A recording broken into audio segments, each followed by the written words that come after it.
Nu, ko esam gatavi pirmajam braucienam. Esam par cik uzvarējām kvalifikāciju, te mums ir pirmā starta rinda.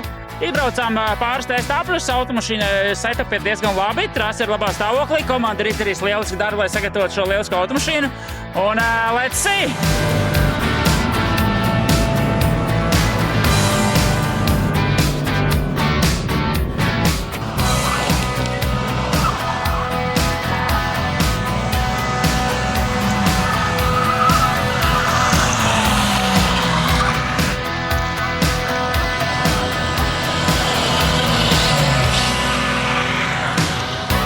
Kā esam aizcīnījuši līdz pusfināliem, mums ir trešā rinda, sastā starta vieta, redzēsim, kā iet ārkārtīgākais pasākums. Tie visi šķaidās un ārdās.